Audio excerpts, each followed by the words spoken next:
Alors, nous allons reprendre le fil de ce webinaire.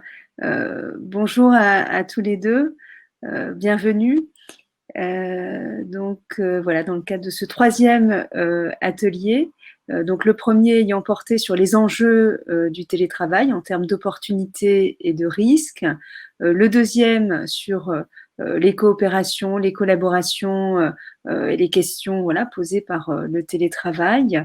Et je vais passer la parole à ma collègue Marilène Copy pour animer ce troisième atelier sur les liens télétravail et écologie. Merci Cindy. Alors bonjour. Donc nous démarrons cette dernière séquence de l'atelier intitulé Télétravail. Quel impact pour l'écologie? Alors, revenons rapidement sur la terminologie écologie, même si la vulgarisation n'est pas aisée. Le terme a émergé en 1866 et c'est finalement l'écologie, c'est une science qui s'intéresse aux relations des êtres vivants entre eux, mais aussi avec leur environnement. En ce sens, c'est une science assez holistique, puisqu'elle elle emprunte aux disciplines telles que la génétique, l'éthologie, la géologie, la climatologie. Ça, c'est au fondement de l'écologie scientifique. Depuis les années 70, on est passé à une écologie beaucoup plus politique, avec les considérations, les nouvelles considérations de l'intervention humaine, on va dire, sur la planète. Et finalement, l'écologie s'est donné d'autres objectifs, de protéger les écosystèmes et la biodiversité, et finalement l'environnement en général, afin de permettre à nos sociétés de vivre plus durablement. Dans tous les cas, elle s'intéresse aujourd'hui aux impacts des sociétés humaines et leur activité économique et industrielle sur l'environnement. Il est certain que l'écologie politique emprunte et s'alimente des travaux de l'écologie scientifique pour imaginer finalement la transformation des modèles de développement économique sur le court, moyen et long terme, même si l'horizon semble se réduire de plus en plus. À partir de là, est-ce que finalement le télétravail peut avoir un impact sur l'écologie et quel type d'impact? Pour répondre à ces questions, alors on n'y répondra pas totalement, mais au moins on va essayer de les instruire. On a avec nous Mathieu Chassigné de l'ADEME, qui pourra se présenter après. Nous avons Lucille Jansoun du réseau Alliance Déclic Mobilité. Et on a aussi l'AMEL, représentée par Fanny Mollard et puis François Lescaut. Donc, un problème de connexion pour l'instant. Pour l'instant, d'accord. Nous rejoindre. Bon, ok, très bien. Donc, les questions qu'on va se poser, si on essaie un petit peu de les resituer, c'est finalement quels sont les effets environnementaux positifs et négatifs de cette nouvelle organisation qui est du travail, qui est le télétravail. Peut-on s'arrêter pour repérer ces effets à la seule dimension de travail du trajet domicile-travail? Est-ce que ça permet d'évaluer l'effet et finalement l'effet global? Finalement, est-ce que le télétravail, c'est bon pour la planète, pour faire un raccourci? Et pour la prise en considération de ces éléments-là, comment les entreprises peuvent être aidées, accompagnées, et l'AMEL nous dira où elle en est sur ce sujet-là. On va commencer par un petit sondage, comme dans les autres ateliers. On vous pose d'abord une question. Donc, sondage, vous l'avez, c'est à droite et vous y répondez. Dans votre entreprise, finalement, les choix d'organisation du télétravail sont effectués en fonction d'enjeux écologiques? Point d'interrogation. Oui, depuis toujours, c'est une préoccupation. Oui, mais c'est très récent. Et non, le lien n'est pas établi entre écologie et télétravail. On vous laisse répondre et soumettre votre réponse. Alors, je ne peux pas savoir combien de personnes ont répondu. Tu l'as, toi, Delphine? Oui. Donc, pour l'instant, 47% non, certainement pas. Non, mais le nombre de répondants? Non. Le nombre de répondants, on en est une quinzaine là. D'accord. Si vous pouviez répondre, donc vous allez dans l'onglet sondage et vous avez la question qui apparaît. Donc, pour essayer d'évaluer un petit peu la maturité de la préoccupation dans vos entreprises. Alors, à l'instant, là, finalement, vous êtes 40% à dire que le lien n'est pas établi. Et puis 29% à dire que soit c'est établi, mais c'est récent. Et d'autres, c'est très certainement le lien établi. Donc, un tiers, 29 et 41% pour l'instant. Donc, ça émerge, la préoccupation émerge. Alors, pour instruire les premières questions, télétravail et environnement, quel impact réel, quel effet rebond? On invite Mathieu Chassinier à déjà se présenter et puis rapidement l'ADEME et puis évoquer l'étude qui est très récente, qui a été faite sur le sujet. Je vous laisse la parole. Merci pour la présentation, Marilène. Donc, bonjour à tous. Donc, moi, je suis Mathieu Chassinier. Je travaille à l'ADEME Hauts-de-France, la direction régionale Hauts-de-France de l'ADEME.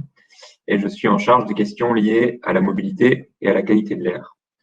Alors, l'ADEME, je ne sais pas si tout le monde connaît, mais c'est l'Agence de la transition écologique.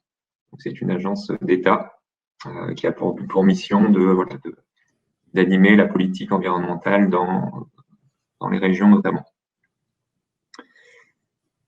Donc, comme l'a dit Marilène, ça tombe bien qu'on ait ce webinaire aujourd'hui, puisqu'on a une publication très récente qui date de septembre 2020, qui a été publiée par l'ADEME nationale, qui s'appelle « Caractérisation des effets rebonds induits par le télétravail ».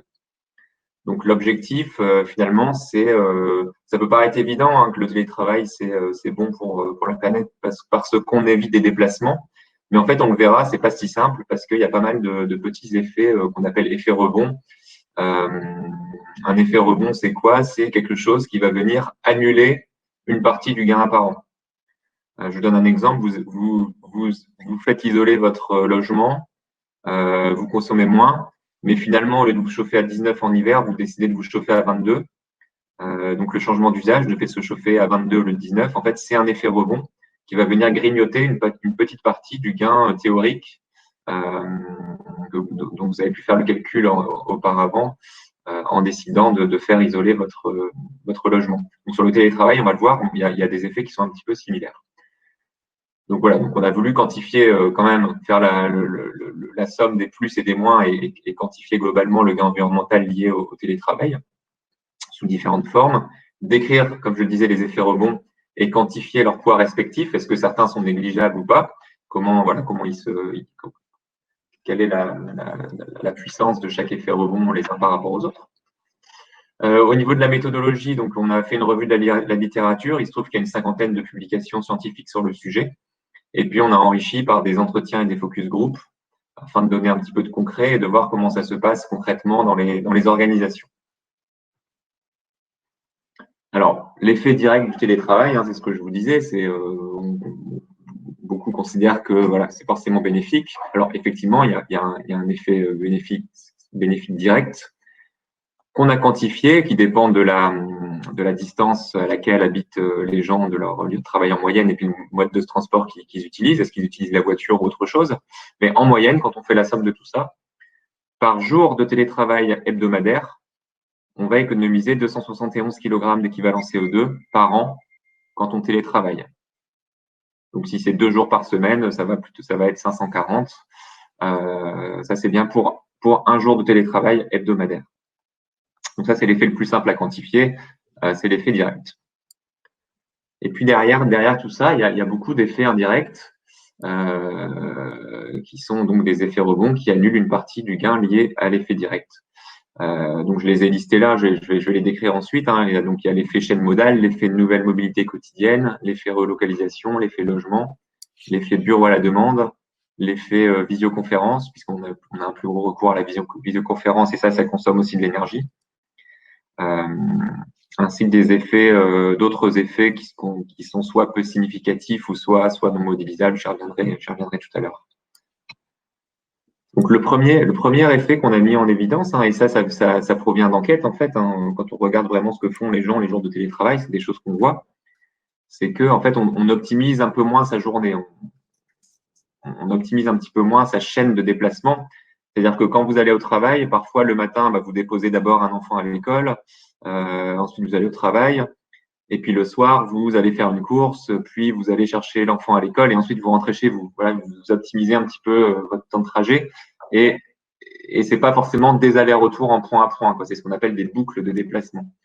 Ce qu'on voit, c'est quand vous êtes en télétravail, vous avez plutôt tendance à séquencer les déplacements. Donc, le matin, de faire un aller-retour à l'école, par exemple. En cours de journée, aller à la boulangerie acheter quelque chose pour le repas. Le soir, refaire un aller-retour à l'école. Et voilà, donc en fait, vous avez un petit peu moins bien optimisé vos déplacements. Alors certes, il n'y a plus le déplacement domicile-travail, mais au lieu d'avoir des boucles de déplacement, vous avez plutôt des déplacements point à point en aller-retour. Donc finalement, le gain théorique, il est un petit peu rogné par cet effet-là. Donc c'est le schéma le montre, hein, d'ailleurs. On est sur des chaînes de déplacement plus simples. Et puis un autre effet qui est un petit peu dans le même ordre d'idée, mais c'est que du fait qu'on est à son domicile, on a tendance à faire de nouvelles activités en fait.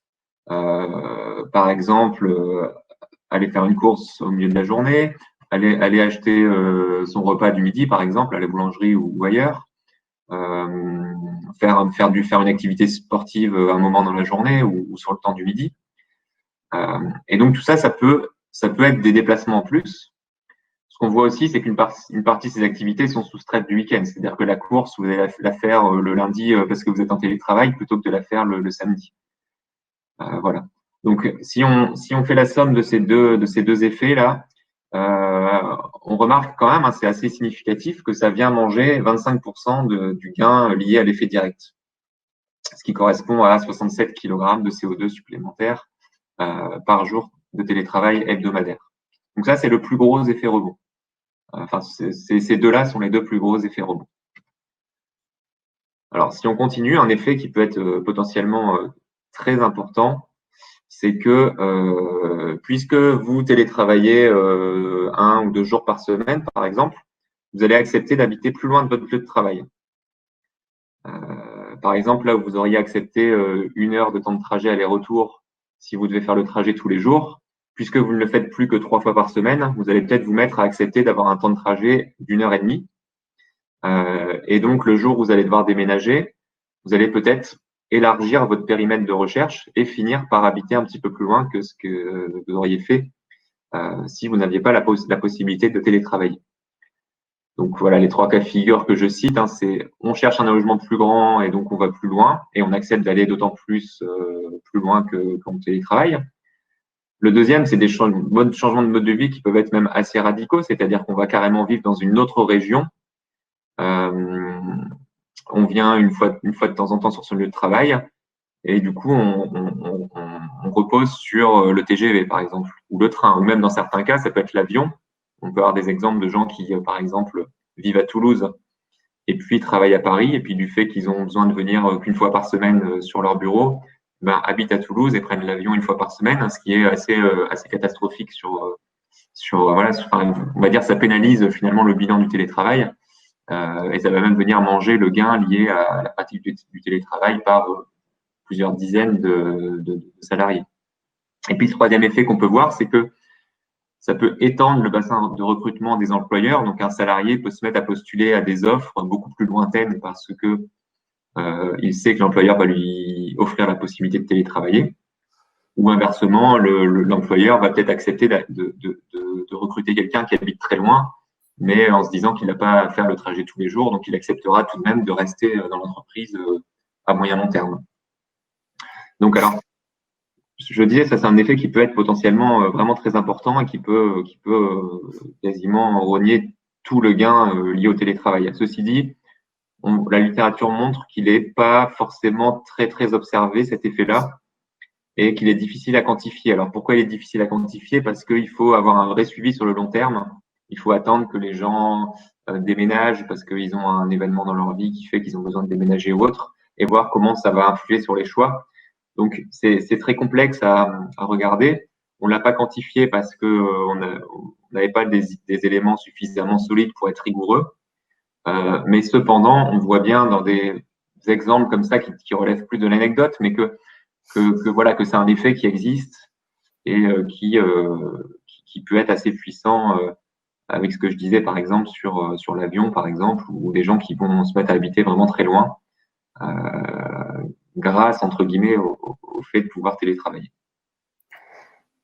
Alors, à ce titre, la question qu'on peut se poser, c'est que finalement, le télétravail peut être une manière pour les entreprises de répondre à des enjeux d'attractivité en étendant leur périmètre de recrutement. Si elles ont, je veux dire, non, on revient juste au sondage, on a mis un autre sondage au milieu, là, voilà. Après la relocalisation, voilà, celui-là. Attends, Mathieu, voilà, ok. Donc, si l'entreprise je veux dire, a déjà épuré tout le bassin d'emploi autour de chez elle, bon, peut-être qu'avec le télétravail, elle pourra tenter de recruter ailleurs. Et là, on voudrait vous poser cette question-là, un autre sondage pour vous. À votre avis, hein, si vous réfléchissez à cette dimension-là, votre entreprise pourrait-elle mettre en place le télétravail pour répondre à des problématiques d'attractivité et recruter des collaborateurs ou des collaboratrices qui habitent plus loin? Là, en réfléchissant, oui, très certainement, selon vous, je ne sais pas, mais bon, c'est peut-être à voir, ou alors, ben non, certainement pas. Voilà. Voilà un nouveau sondage qu'on vous soumet. Et pour info, le sondage précédent, finalement, si tout le monde a répondu, vous êtes 47% finalement à avoir dit que pour l'instant, le télétravail n'a pas été abordé du point de vue des enjeux écologiques dans votre entreprise. Alors, on vous laisse… alors là, ce que vous répondez pour l'instant, vous êtes quand même plus de 50%.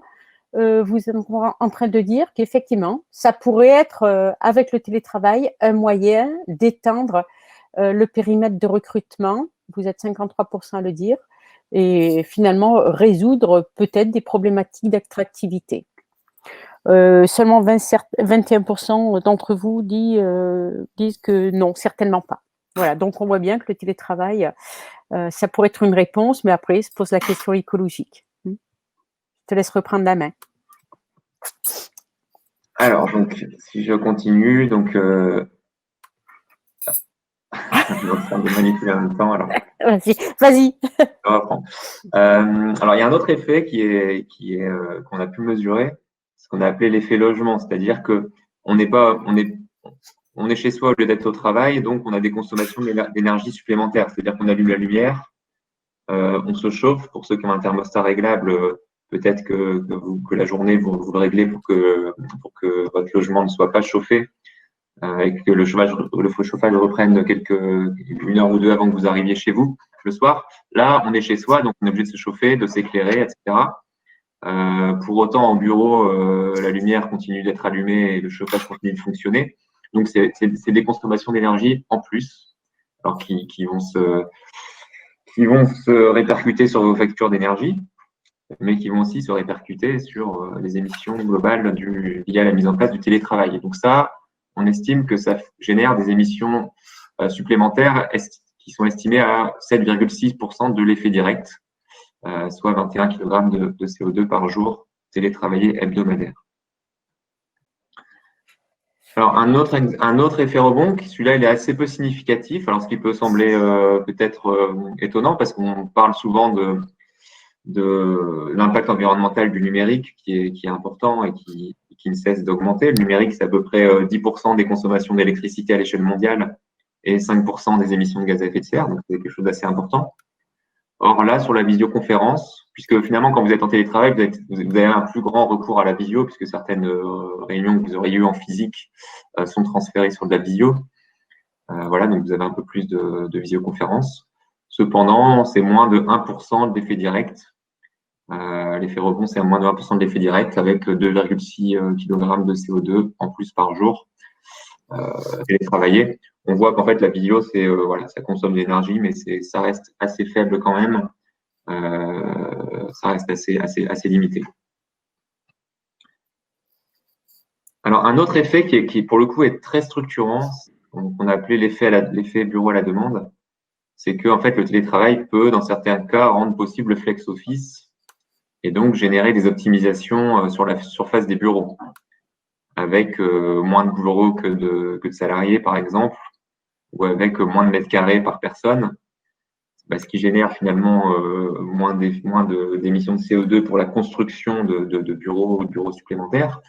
Moins de consommation énergétique aussi, puisque ça fait des surfaces en moins à éclairer, à chauffer. Et donc, quand on voit, alors là, c'est quelque chose sur lequel c'est très différent d'une organisation à l'autre. On a fait un sondage auprès des employeurs.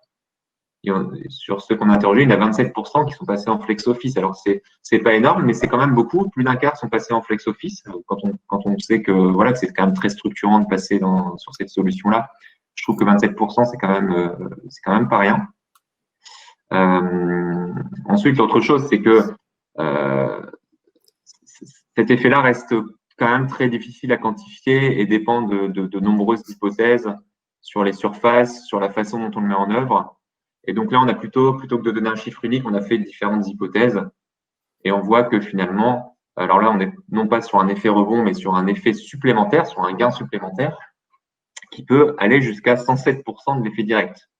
Ça veut dire qu'on peut multiplier par 2, c'est-à-dire que l'effet du flex office peut être équivalent à l'effet direct, c'est-à-dire au trajet qu'on évite un jour ou deux, un jour par semaine.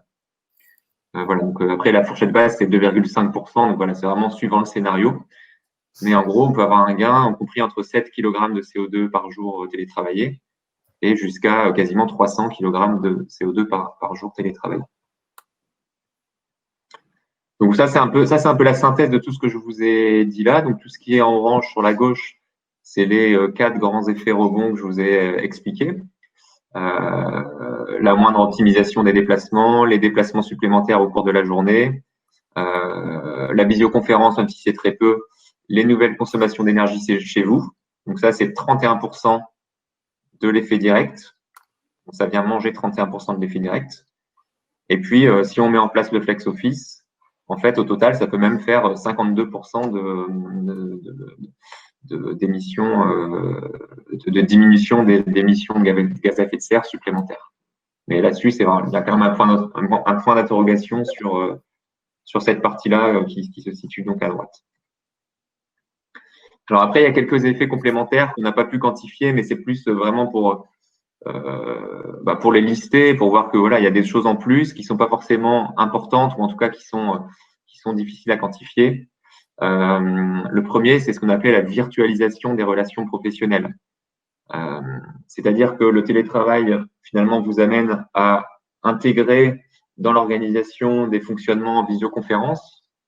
Et à moyen terme, vous avez moins de besoin de vous rendre sur une autre localisation de votre entreprise. Les réunions entre collègues, par exemple, vous avez moins de déplacements sur le bureau de la région d'à côté, par exemple, pour se réunir, parce qu'on a pris l'habitude de faire des visios assez souvent. Et donc, on va virtualiser certaines réunions qu'on faisait auparavant en physique. Donc, ça fait encore des déplacements. Alors, il y a un effet qui est intéressant qu'on appelait effet nouvelle mobilité longue. C'est qu'en fait, excusez-moi, la vue avait changé. C'est qu'en fait, grâce au télétravail, on voit que certaines personnes se permettent de faire des week-ends, en fait. Des week-ends, par exemple, vous partez du jeudi au dimanche soir, et puis vous savez que vous allez pouvoir télétravailler le jeudi, le vendredi.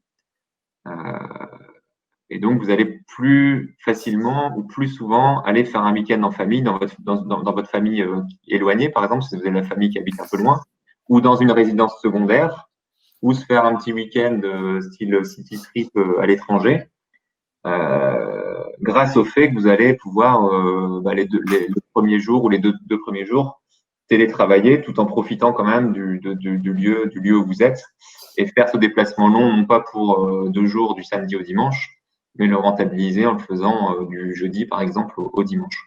Donc ça, potentiellement, ça peut avoir un impact quand même assez fort puisqu'on est sur des déplacements à très longue distance. Ensuite, voilà, je n'y reviens pas non plus, mais il y a un effet équipement, c'est-à-dire que vous télétravaillez, on voit qu'il y a des gens qui ont un écran chez eux, par exemple, qui ont un écran, un clavier supplémentaire, une chaise de bureau, tout un tas de choses. Donc, il y a une redondance finalement des équipements informatiques. Et tout ça, ça peut aussi faire des consommations. On sait que la fabrication des équipements numériques, elle est très impactante, notamment pour la consommation des ressources naturelles, des terres rares, etc. Et donc, voilà, là, ça va plutôt pas dans le bon sens parce que c'est plutôt pas du gaspillage, mais en tout cas de la consommation supplémentaire sur des produits qui sont pas très propres. Et puis enfin, un effet rebond, voilà, qui est pas forcément intuitif, mais qui existe aussi, c'est l'effet pouvoir d'achat. C'est-à-dire que les économies financières que vous avez faites sur vos dépenses de carburant, qu'est-ce que vous allez acheter avec? Et suivant ce que vous allez acheter avec, finalement, ça peut annuler ou pas le gain initial. C'est-à-dire que si cet argent-là, vous le dépensez dans un billet d'avion, par exemple, bon, là, ça va rattraper complètement le gain. Si vous achetez autre chose, que vous allez au restaurant ou vous achetez un livre ou je ne sais quoi, là, on va avoir un impact quasi nul. Donc, l'effet de pouvoir d'achat, il va dépendre beaucoup des comportements de chacun, mais potentiellement, il peut être important aussi. Et puis enfin, quelques effets complémentaires qui n'ont pas été quantifiés non plus. Il y a l'effet bureau à la maison, c'est-à-dire que est-ce que le télétravail va vous amener à rechercher un logement plus grand avec une pièce en plus? Donc, l'impact environnemental, là, c'est sur la construction supplémentaire d'une pièce. Et puis le fait que si vous cherchez un logement avec une pièce en plus, a priori, ça va être plus cher, donc vous allez avoir tendance à plutôt devoir vous éloigner. Donc là, ça peut créer des déplacements quotidiens qui vont être en fait plus longs. Et puis, dans le même ordre d'idée, l'effet télécentre.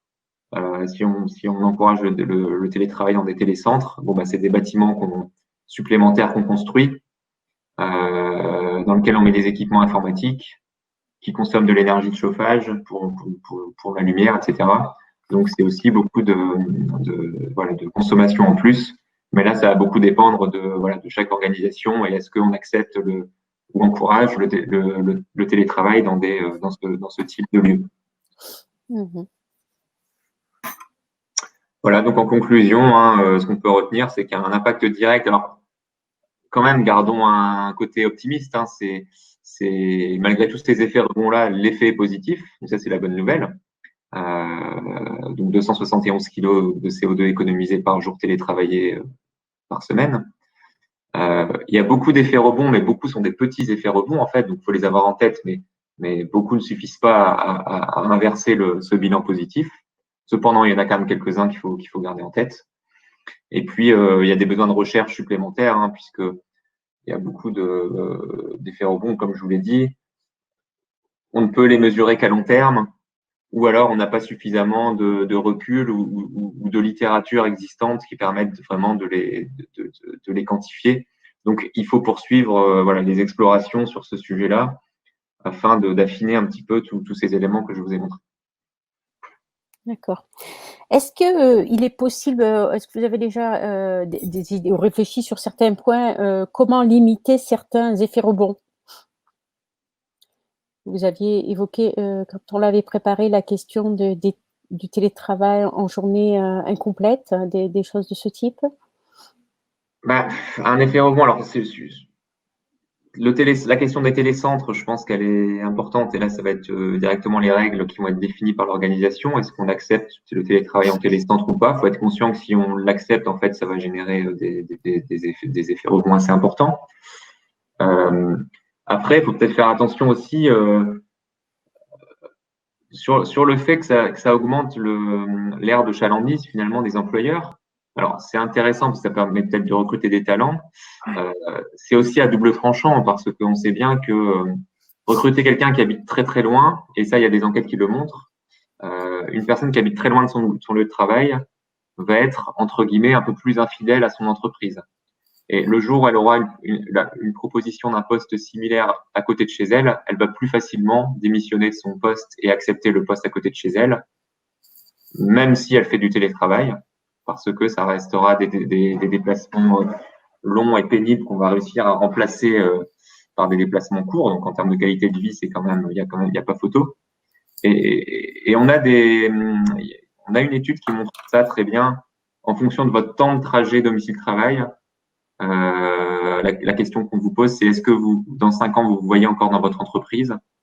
Et on voit que dès qu'on dépasse 40 minutes de trajet, alors il y a une vraie chute dans le nombre de personnes qui se voient rester dans l'entreprise d'ici 5 ans.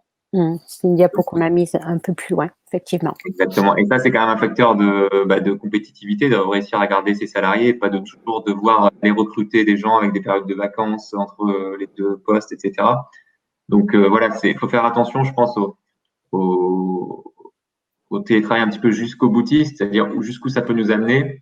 Si j'accepte d'aller recruter des gens qui habitent très loin en monnayant en échange le fait de télétravailler, parce que malgré tout, ça va être un peu pénible quand même pour ces gens-là, même le jour où ils vont devoir venir. Les longs trajets en voiture, on sait que c'est facteur de stress et voilà, et pas forcément de grande productivité, quoi. Ok. On reviendra peut-être dessus. N'hésitez pas à poser des questions. Là, pour l'instant, vous n'êtes pas loquace sur les questions, mais on leur transmet après, quand on progresse dans la présentation. Après, il y a aussi, pour terminer, il y a aussi une politique de gestion des équipements informatiques. Il faut faire attention parce que les salariés aiment bien demander, voilà, d'avoir un écran en plus chez eux, d'avoir ceci, d'avoir cela, parfois un petit peu par facilité, parce que parfois il suffirait que soit qu'ils prennent un matériel du bureau, qu'ils l'emmènent chez eux à chaque fois qu'ils télétravaillent, ou voilà, ou qu'ils soient un peu raisonnables sur, par exemple, pas besoin d'avoir 2 casques audio pour les réunions, un au bureau, un chez soi, parce que c'est quelque chose qui se transporte très facilement, par exemple. Donc, il y a aussi une politique d'achat responsable à avoir en matière d'équipement informatique pour que ce soit pas trop pénalisant, quoi. Ok, merci. Merci, mais on reviendra. N'hésitez pas après à interagir avec la suite. Là, on va peut-être passer la parole à Lucie Jansoun du réseau Alliance, des Clics Mobilité. Alors, vous allez pouvoir toute seule présenter voilà.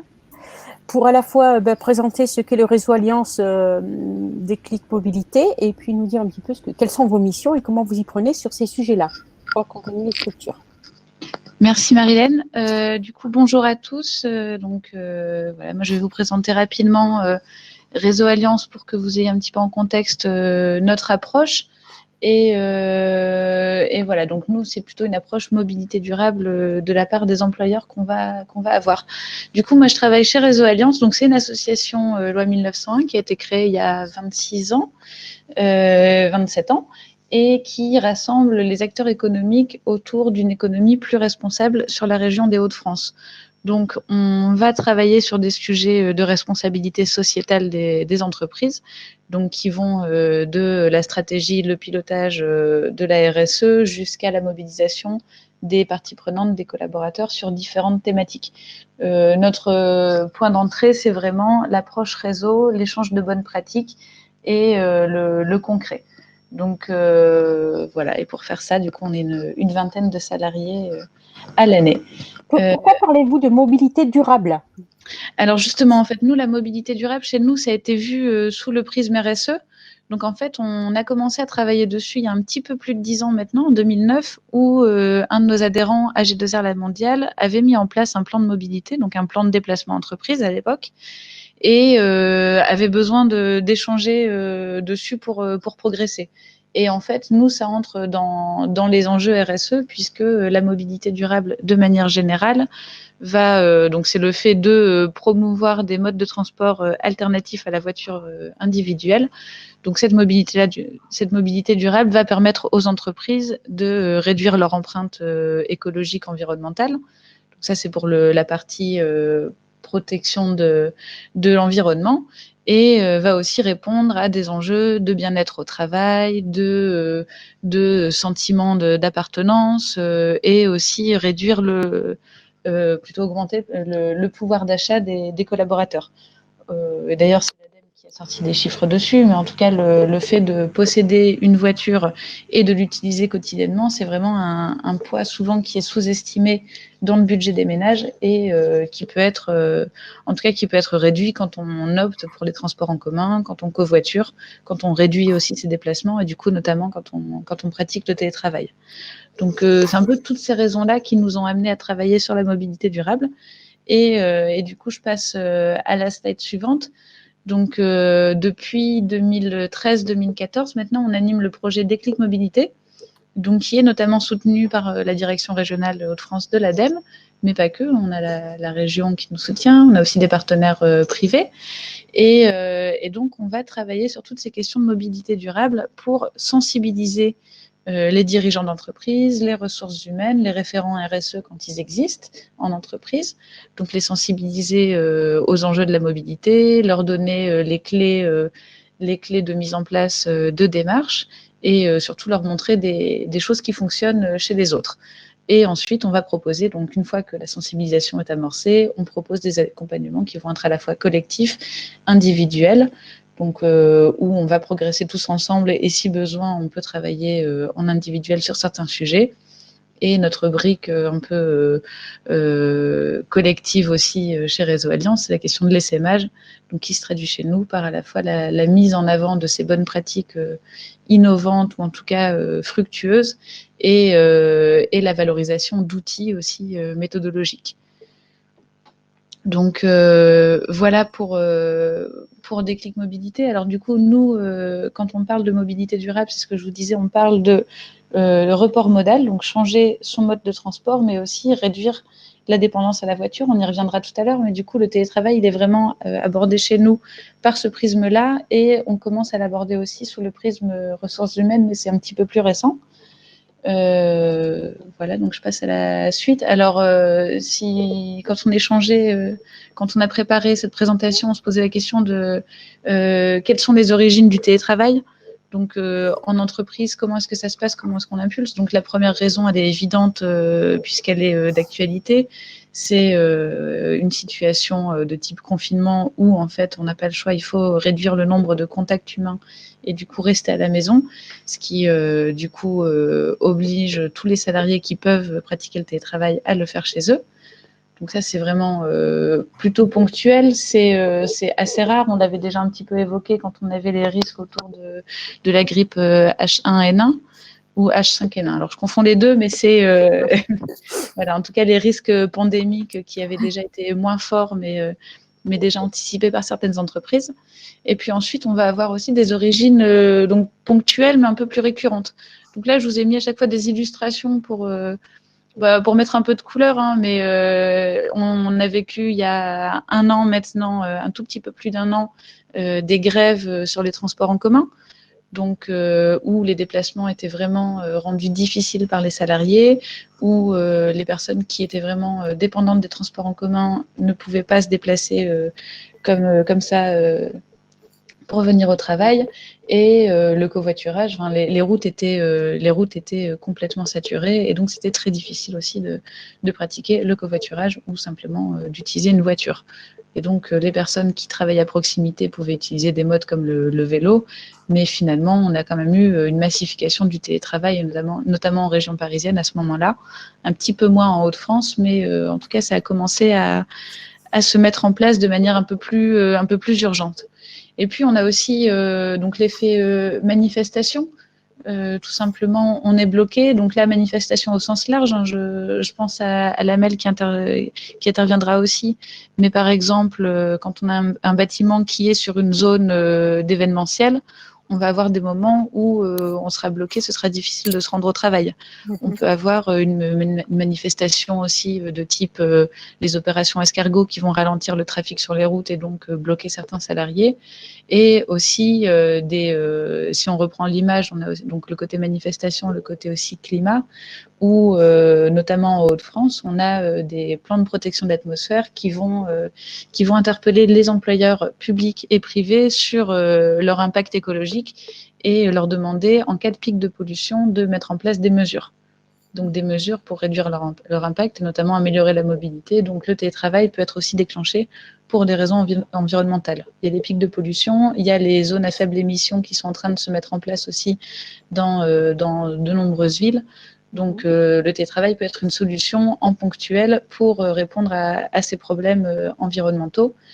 Et une dernière origine, donc illustrée par les personnes dans l'inondation, en fait, ça va être les risques climatiques, notamment les intempéries qui se multiplient, mais ça peut être aussi, donc là on voit de la pluie, mais ça pourrait être des routes enneigées impraticables.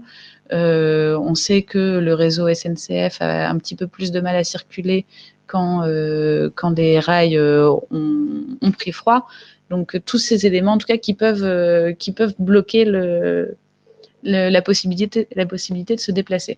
On voit que dans ce que vous dites, finalement, l'environnement, c'est à la fois une cause et une conséquence. Les grosses inondations peuvent réduire la mobilité, donc imposer le télétravail, et on peut être en prévention pour limiter ces effets-là.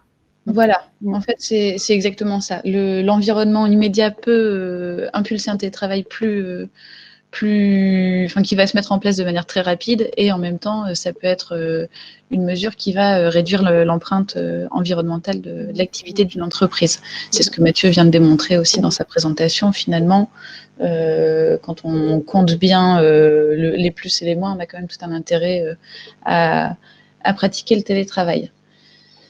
Et oui, nous, c'est un sujet qu'on avait commencé à traiter sur la mobilité de manière générale. Et en fait, les événements comme ces événements ponctuels sont aussi souvent des moments où on va s'interroger sur ces process, sur sa manière de faire, sur donc l'entreprise, sa manière de fonctionner, mais aussi les salariés sur leur manière de se déplacer au quotidien. Donc, c'est intéressant de capitaliser sur ces expériences pour aussi avoir une démarche plus responsable de manière générale.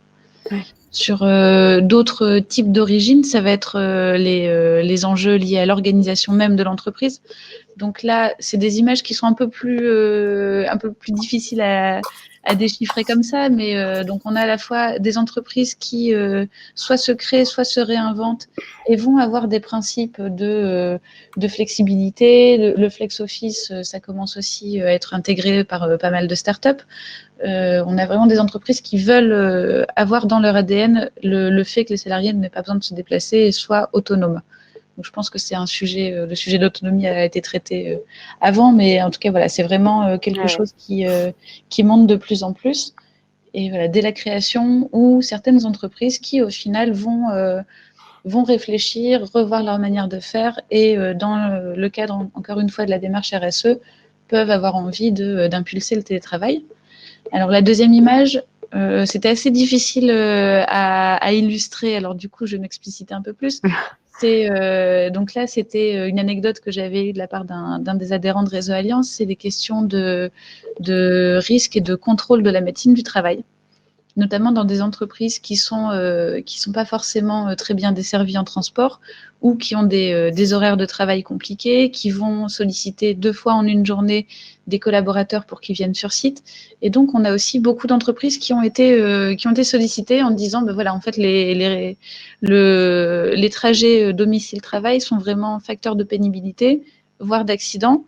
Et ce serait bien du coup d'essayer de revoir les process et de réduire ce besoin de se déplacer et du coup de proposer un télétravail. Donc voilà, il y a aussi cet aspect-là qui entre en... donc c'est pas une volonté de la part de la direction tout de suite, mais plutôt une réaction par rapport à des points bloquants. Et alors la troisième image, était un petit peu difficile encore à cerner, mais je pense que la plupart des participants voient le sens. C'est la fatigue. En fait, quand on réalise des trajets, et Mathieu le disait très bien, on va avoir des trajets longs, et du coup, le télétravail peut permettre de, tout simplement, d'avoir un petit peu plus de sommeil, un petit peu plus de temps pour soi, que ce soit moins la course dans le quotidien des collaborateurs. Et du coup, on peut utiliser le télétravail comme un moyen de résoudre aussi cette fatigue-là liée au télétravail. Donc voilà un peu, si on cartographie la liste des enjeux, en tout cas ceux qui reviennent souvent dans la bouche des entreprises, dans le discours des entreprises.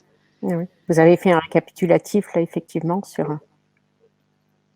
Voilà, donc, et donc ça, c'est une slide. Alors d'habitude, je la présente pas comme ça, mais j'ai décidé de la changer, mais c'est plus sur la mobilité durable de manière générale. Donc là, on voit que le télétravail, c'est vraiment un outil dans les politiques de mobilité durable, dans les plans de mobilité employeur, dans les plans de déplacement, en tout cas toutes ces mesures-là.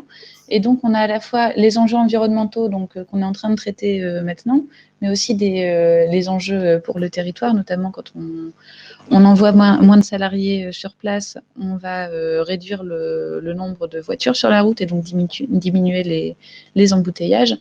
Et on va aussi, donc, si on regarde le petit nuage rose, améliorer la politique RSE. Donc, proposer des solutions de mobilité durable, c'est travailler ensemble avec les équipes, avoir un projet collectif et du coup travailler sur la cohésion, améliorer le pouvoir d'achat en réduisant la dépendance à la voiture. Et ce que je disais tout à l'heure avec la personne épuisée, travailler aussi sur la qualité de vie des collaborateurs. Donc pour le télétravail, ce sera en réduisant le besoin, le temps passé dans les déplacements. Et tout simplement, quand on n'est pas en voiture, on est moins fatigué parce qu'on doit faire attention à moins de choses sur la route, qu'on est un petit peu moins stressé sur le temps de trajet et qui se rallonge. Voilà. Et quand on pratique, qu'on est actif et qu'on va pratiquer le vélo, la marche, etc., on sera aussi plus dynamisé et on se sentira mieux avant d'arriver au travail. Donc ça, c'est un peu les grands enjeux qui reviennent souvent.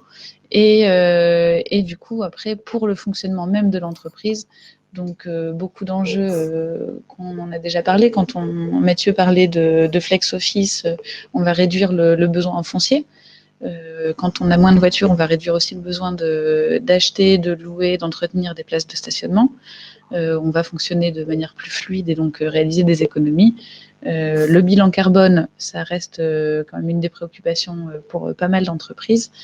Et ensuite, donc c'est des projets de mobilité qui sont plutôt transversaux et qui vont permettre d'améliorer les process, de discuter ensemble, d'améliorer le dialogue social, d'imaginer de nouvelles solutions et du coup de travailler sur l'innovation en interne. Et tout ça contribuera, donc télétravail inclus, mais mobilité durable de manière générale, ça va contribuer à l'attractivité de l'entreprise en tant qu'employeur de qualité, dynamique, en tout cas chez qui on a envie de venir travailler. Alors ça, c'est le cercle virtueux, hein, c'est si tout se passe bien, mais on a vu aussi dans les deux premières séquences qu'il faut aussi mesurer les effets positifs et négatifs qu'il peut y avoir sur la qualité de vie au travail en général. Le télétravail, c'est une réponse, mais suivant la manière dont on l'organise aussi. Mais ça, c'est la boucle virtueuse. Parfois, ça se grippe, mais effectivement, il y a de ça. Alors, pour abonder, il y avait Mathieu qui a présenté tout à l'heure justement un petit peu quelques chiffres. Là, si Mathieu, vous voulez les repréciser, c'était les 3 slides où vous aviez des chiffres sur les autres effets, les autres enjeux. Oui, ce qu'on voit, c'est que la mobilité vers le lieu de travail, c'est pas qu'une question d'environnement, et c'est ce que Lucille a essayé de vous montrer. C'est également une question de productivité des organisations. Et il y a une enquête que j'aime bien, hein, qui est celle dont est issue les quelques illustrations que je vais vous montrer là, ça s'appelle Paris Workplace. C'est fait tous les ans par un institut de sondage qui est l'IFOP, et qui regarde un petit peu la situation. Alors c'est une étude qui se passe en Île-de-France, mais qui regarde les questions de bien-être au travail, notamment de santé, de productivité des salariés.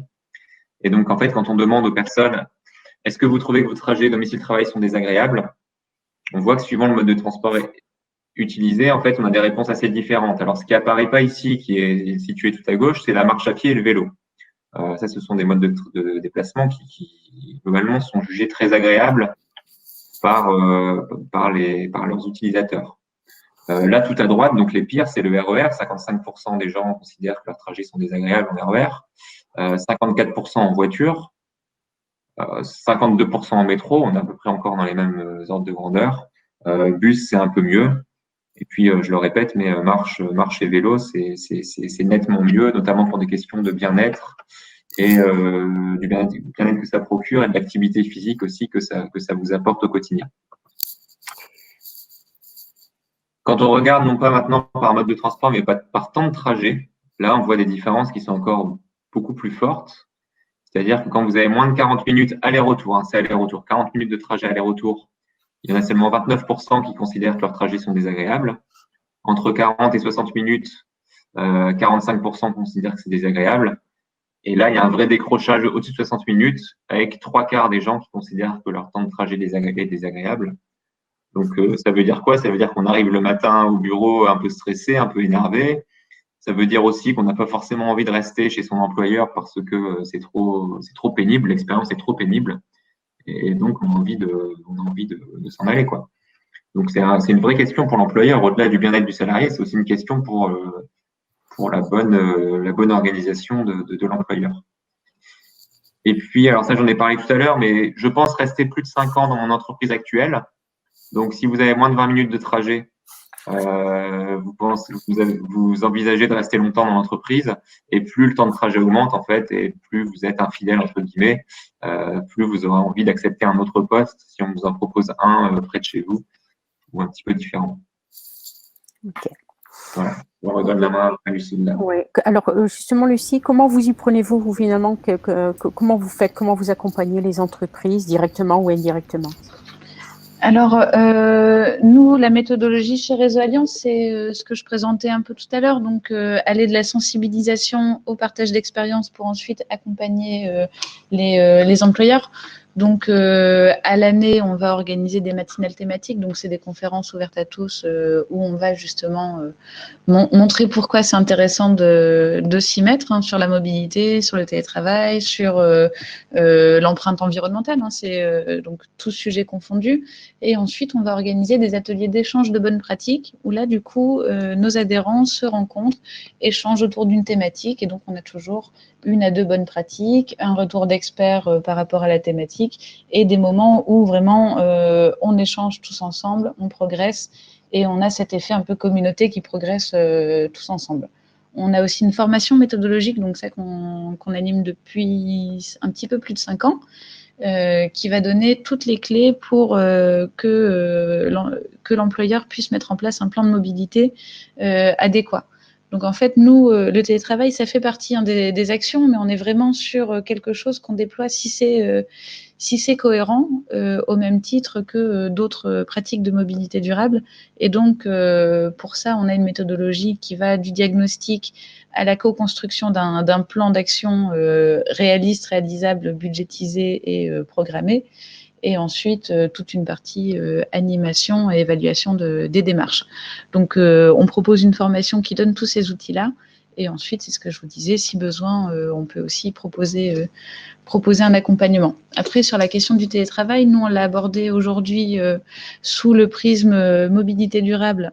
Et en fait, on se rend compte que notre cible de référent mobilité n'est pas suffisante, puisque ce n'est pas forcément des gens qui sont dans les métiers des ressources humaines, et donc qui vont avoir la main sur le sujet. Donc, on est en train d'essayer de croiser un peu ces personnes-là pour que le télétravail puisse répondre aux enjeux RH, de productivité, d'attractivité de marque employeur, tout en répondant aux enjeux environnementaux et écologiques.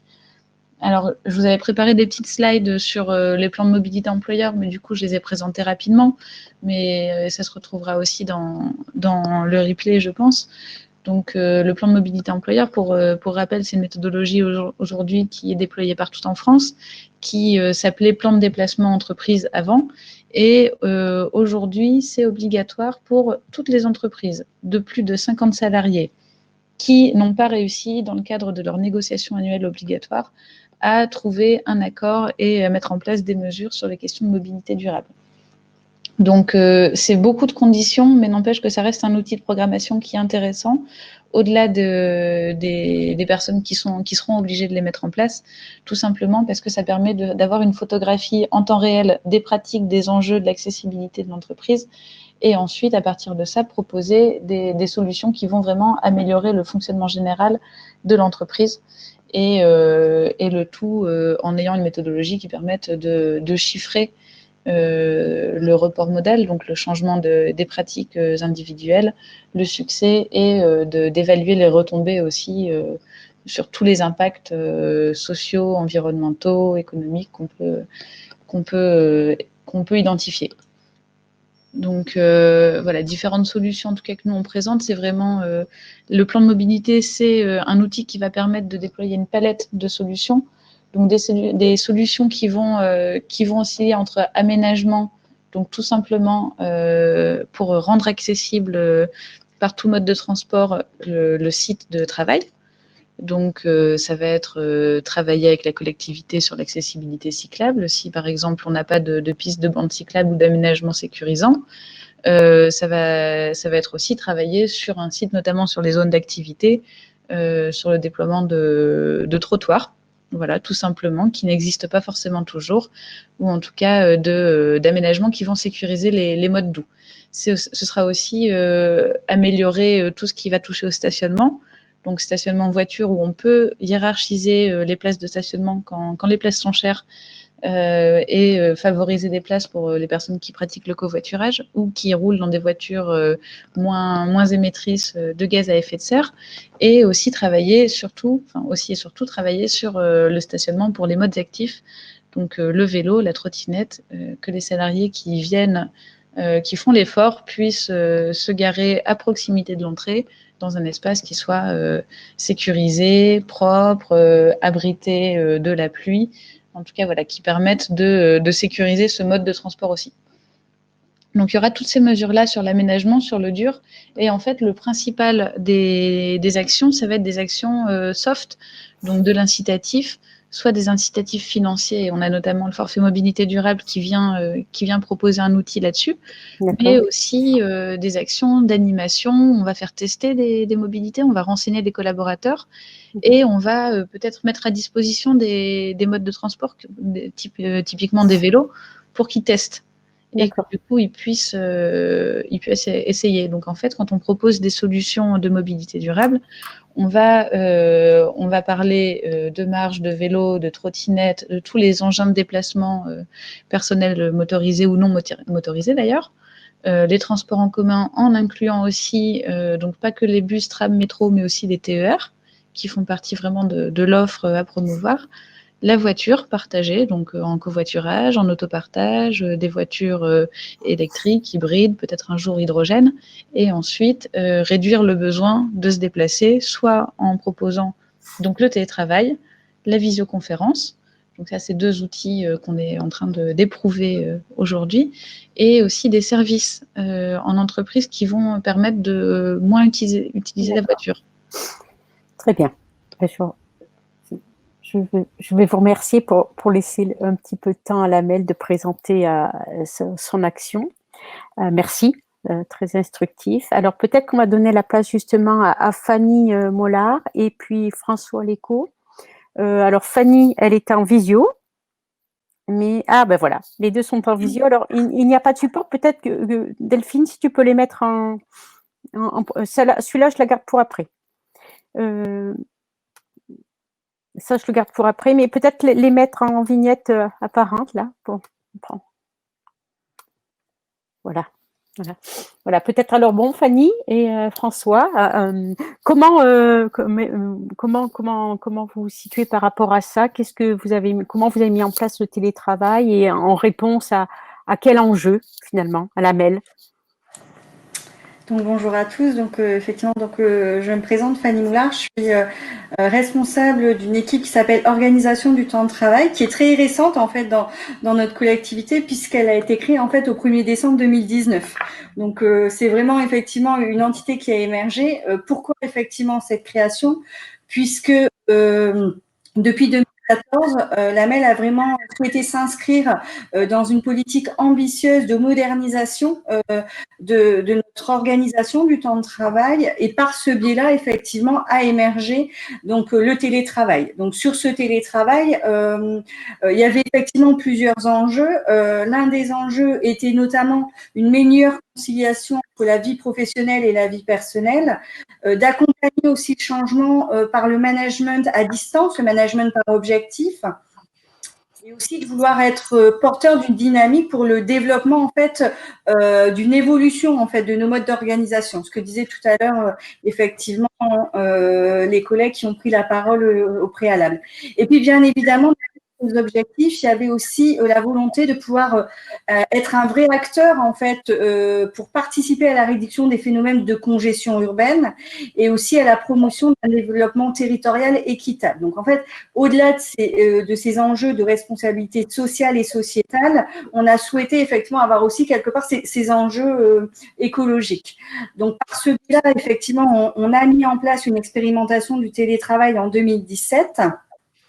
Avec un premier panel de 150 agents, sachant qu'on est effectivement 3000 agents au sein de cette collectivité, mais bien évidemment, donc tous les postes ne sont pas éligibles au télétravail, vous l'aurez compris, puisque bien évidemment le télétravail est possible, eu égard en fait des missions et de l'activité.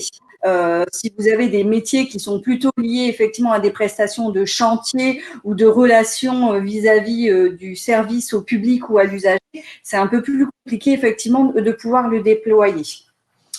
On a eu en fait cette première expérimentation télétravail qui a abouti en fait à un constat très positif et du coup à une volonté de généraliser ce télétravail à la MEL à partir en fait du printemps 2019.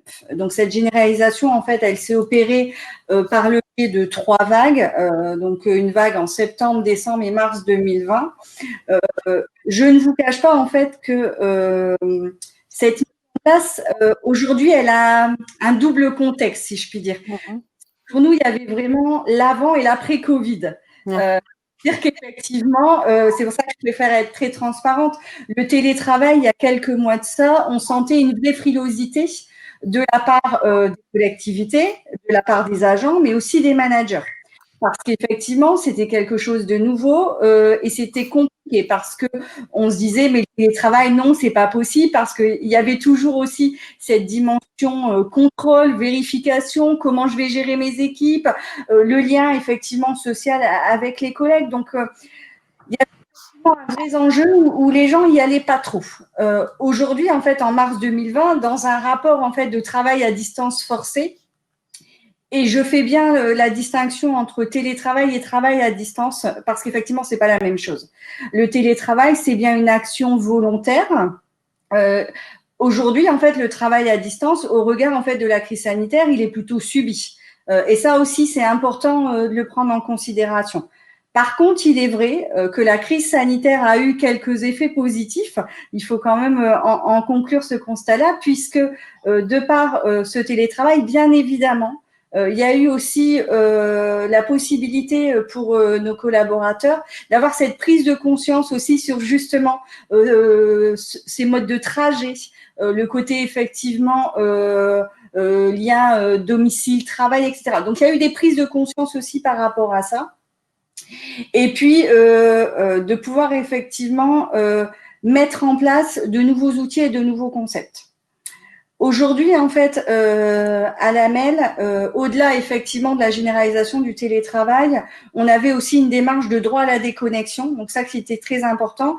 Et je rejoins en fait la personne de l'ADEME de la mobilité durable, pardon, qui évoquait tout à l'heure effectivement la dynamique par rapport effectivement en fait que le télétravail n'était pas seulement au-delà de l'enjeu écologique, mais aussi un enjeu aussi social. On a du coup effectivement été très sensible à pouvoir s'inscrire dans un plan de bien-être auprès de nos agents. On a également aussi un plan de déplacement des agents qui prochainement va aussi être retraité en fait avec nos partenaires sociaux. Donc ça, c'est aussi des actions qu'on mène progressivement.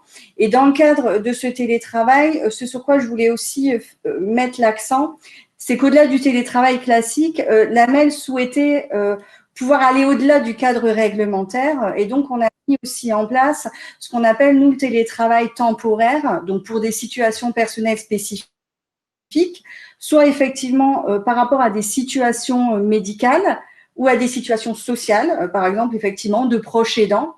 Et puis, il y a eu bien évidemment donc le recours au télétravail pour des situations exceptionnelles.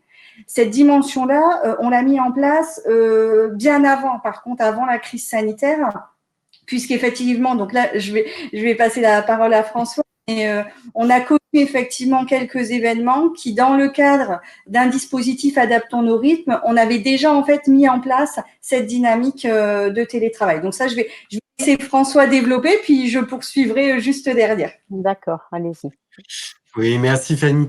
Effectivement, ce que dit Fanny, c'est ce que nous avons appelé Adaptons nos rythmes. C'est un dispositif de télétravail ponctuel lié à des circonstances exceptionnelles extérieures et non maîtrisables. Donc Lucille en a parlé tout à l'heure, Oui. mais c'est effectivement permettre le télétravail quand le déplacement est rendu compliqué par une circonstance extérieure. Donc que ça soit des grèves, que ça soit alors l'Euro 2016 de foot qui gênait la circulation puisqu'il y avait beaucoup de monde et les abords en transport en commun. Mais c'est également le mettre en place dans des circonstances de météo particulières comme des alertes canicules, des alertes verglas, où plutôt que les agents se déplacent, on leur permet de télétravailler ponctuellement pour améliorer en fait vraiment ces conciliations. Et ce que disait Fanny était totalement vrai. C'est vrai que pour nous, il y a vraiment ce souci aussi d'agir sur la congestion urbaine, qu'elle soit sur la route ou dans les transports en commun. Donc, le travail permet vraiment cela. Fanny, je te laisse continuer. Oui, on fait un petit tandem. Allez, il est très bien, continuez. Et du coup, effectivement, par ce prisme aussi de la responsabilité sociale via le télétravail, par rapport effectivement à ces enjeux-là, pour nous, il y avait aussi un vrai facteur d'enjeu de responsabilité employeur.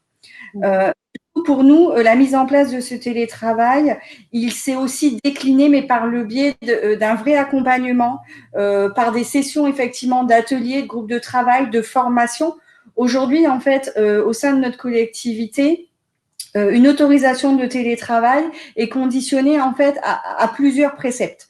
Au-delà effectivement de pouvoir répondre aux critères, on a mis en place en fait un guide du télétravail, on a une charte du télétravail et on a également donc des formations dédiées agents et des formations dédiées managers qui peuvent permettre justement, au-delà du pilotage de cette activité de télétravail, d'outiller les agents et les managers à pouvoir s'approprier pleinement le télétravail dans sa dynamique telle qu'elle doit être conçue. On a aussi tout un dispositif, parce que ça, c'est également très important, ce côté pédagogie, communication. Je suis désolée, voilà. Économie d'énergie, mon bureau s'éteint. Donc, on a aussi donc une vraie phase de culture interne et managériale d'accompagnement des agents et des managers dans le déploiement du télétravail. Et effectivement, parce que le télétravail, c'est pas indirectement on jette les lions dans la fosse, quoi. Il faut vraiment qu'il y ait un accompagnement, parce que ce en quoi il y a aussi une vraie responsabilité employeur, c'est sur l'impact psychologique.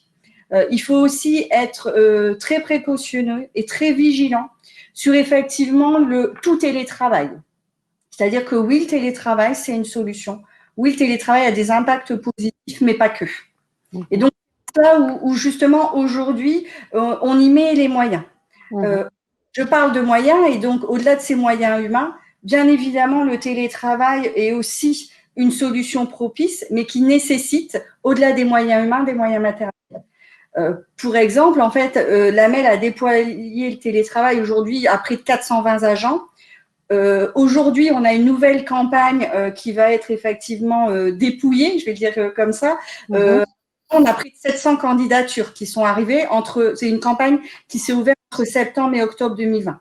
Donc, sur à peu près 2 mois, aujourd'hui, on a récolté plus de 700 agents qui, aujourd'hui, souhaitent effectivement pouvoir adhérer au télétravail. On accompagne aussi ce télétravail par la dotation justement de matériel informatique, par aussi cet accompagnement RH et par aussi des moyens dédiés comme des équipes qui sont à disposition et là prochainement, on a aussi l'année prochaine un nouveau logiciel de gestion du temps qui va être paramétré et déployé pour optimiser nos process et justement garantir un télétravail sain et serein pour tout à chacun. De ce bilan du télétravail, qu'est-ce qu'on a pu en retirer en termes de constats? Donc, il y a 4 grands constats qui en ressortent. C'est à la fois des modalités d'accompagnement et de mise en œuvre qui ont été jugées satisfaisantes par les télétravailleurs, un bilan professionnel et personnel qui est très largement positif pour les télétravailleurs, ils s'y retrouvent pleinement. Des relations professionnelles qui sont maintenues malgré la distance, mais qui nécessitent vraiment de pouvoir trouver des solutions pour garantir en fait ce lien social, parce qu'aujourd'hui le risque est parfois aussi sur la rupture sociale. Et puis bien évidemment des effets sur la congestion routière, et plus largement sur la qualité de l'air. Donc là, pareil, je vais repasser la parole à François qui pourra du coup chiffrer, vous donner quelques exemples qu'on a pu extraire de ce bilan en fait télétravail. D'accord. François? Alors, les chiffres que je vous donne sont basés sur une année de télétravail à raison d'une journée par semaine pour 150 agents. Donc, les personnes qui ont expérimenté, qui nous ont permis de développer le télétravail. Donc, on s'était amusé à faire quelques calculs. Ça peut représenter 12 200 heures de transport évité, 507 000 kilomètres non parcourus pour les agents. Et également, alors on s'était amusé Mathieu en a parlé tout à l'heure sur les grammes de CO2. Alors nous, on était allé sur les tonnes de CO2 et ça représentait l'équivalent de 19 allers-retours Paris-New York. Bon, évidemment, c'est très... c'est les effets directs, là. C'est l'effet direct trajet domicile. C'est ça, c'est la suppression de ces trajets, mais qu'il faut nuancer. Comme l'a dit Mathieu en début de ce temps, effectivement, on constate de manière assez claire que quand un télétravailleur reste chez lui, il va faire d'autres déplacements, il ne va pas complètement annuler ses déplacements. Donc, il faut le prendre avec vraiment avec circonspection, mais on trouvait que les allers-retours Paris-New York étaient assez amusants à imaginer. Tout à fait. 19 fois économisés sur une année. Donc, effectivement, les effets sur l'écologie peuvent pas être aussi clairs et aussi marqués, parce qu'on ne peut pas forcément avoir un impact direct. Et si un jour, il y a moins de circulation sur la route ou moins de monde présent dans les transports en commun, on ne peut pas forcément en attribuer la cause à la mise en place du télétravail. Mais, je rejoins ce qu'ont dit à la fois Mathieu et Lucille. Je pense que c'est vraiment un changement dans la manière de travailler et dans une perspective à plus long terme avec une utilisation différente des bureaux. Là, on rejoint aussi ce qui avait pu être dit plus tôt, mais sur l'organisation du travail, où le télétravail peut être vraiment réservé pour des activités de concentration, de production, par exemple de dossiers, d'analyse, etc. Et quand on vient sur site en présentiel, on va privilégier les temps d'échange, les temps de construction, les temps sociaux. Et donc peut-être que le télétravail va permettre de réfléchir différemment, à la fois dans l'organisation du travail, dans notre rapport à l'écologie et au déplacement d'une manière plus globale. Merci. Vous me permettez de faire la slide de conclusion, hein, finalement. Celle-ci. Attendez, c'est la suivante. Voilà.